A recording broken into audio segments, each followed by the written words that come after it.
Salam damai sejahtera, berjumpa lagi dengan saya, Nikodemus Keborang. Dalam hal ini ingin meluruskan pernyataan perkataan dari Ustadz Yahyoloni mengatakan bahwa orang Kristen kafir, orang Kristen sombong, dan orang Kristen masuk neraka, dan orang Kristen menyembah Tuhan yang penuh luka-luka. Saya ingin meluruskan dari perkataan ini, dan ini bukanlah kebencian saya terhadapnya, tetapi karena saya mengasihi dia, maka saya meluruskan perkataannya. Sebelum saya menjelaskan, mari kita saksikan sebuah cuplikan video yang dikatakan tersebut. Bilang ke orang bandara sini, kafir-kafir neraka semua. Nah, di dalam konteks ceramahnya ini, dia berada di bandara. Dia mengatakan bahwa katakan semua orang-orang kafir yang ada di bandara tersebut, mereka adalah orang-orang kafir yang masuk di dalam neraka. Apakah benar orang Kristen yang benar-benar percaya kepada Kristus akan masuk di dalam neraka? Mari kita mencari tahu, meneliti di dalam kebenaran firman Tuhan. Apakah benar demikian? Cekidot. Yang pertama, di dalam kitab Kisah Para Rasul pasal 4 ayat 12 dikatakan, dan keselamatan tidak ada di dalam siapapun juga selain di dalam Dia, yaitu Yesus, sebab di bawah kolong langit ini tidak ada nama lain yang diberikan kepada manusia yang olehnya kita dapat diselamatkan. Keselamatan itu berada di dalam Dia, yaitu Yesus Kristus.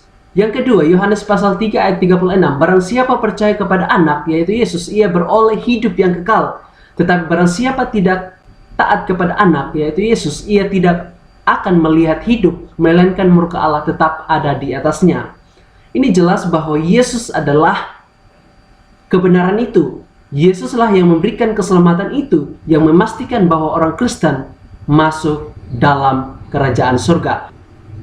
Yohanes pasal 14 ayat 6, kata Yesus kepadanya, akulah jalan dan kebenaran dan hidup. Tidak ada seorang pun yang datang kepada Bapa kalau tidak melalui aku, kata Yesus. Jadi jelas, Yesus adalah kebenaran, Yesus adalah jalan, Yesus adalah hidup, Yesus adalah roti hidup itu, dan harusnya kita percaya kepada Yesus. Yohanes pasal 3 ayat 18, barang siapa percaya kepadanya, ia tidak akan dihukum. Barang siapa tidak percaya, ia tidak berada di bawah hukuman, sebab ia tidak percaya dalam nama Anak Tunggal Allah.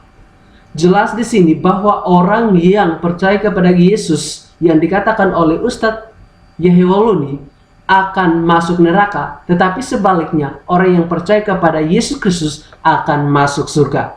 Inilah pembuktian secara biblika yang saya sampaikan kepada kita semua.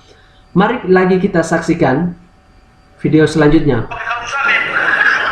Dakwah bukan cuma di masjid, di bandara, di pelabuhan, sikat.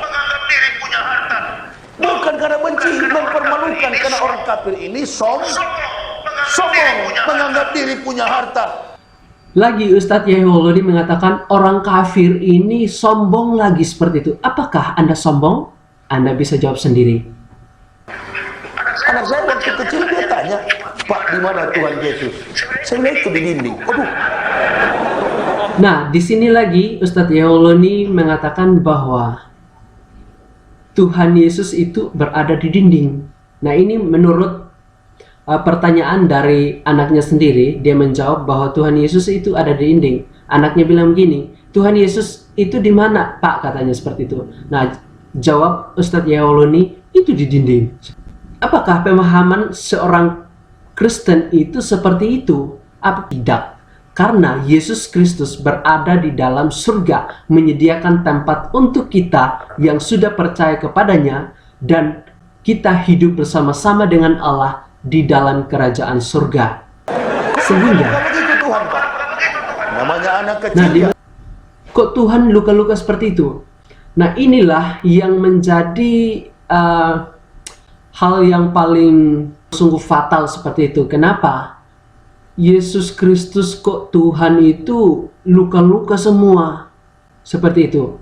Tetapi kita melihat di dalam rencana penebusan Allah, Dia mengutus anaknya, yaitu Yesus Kristus, sebagai pelaksana penebusan itu sesuai rencana Allah Bapa untuk menebus dosa manusia. Mengapa? Karena manusia telah jauh di hadapan Allah.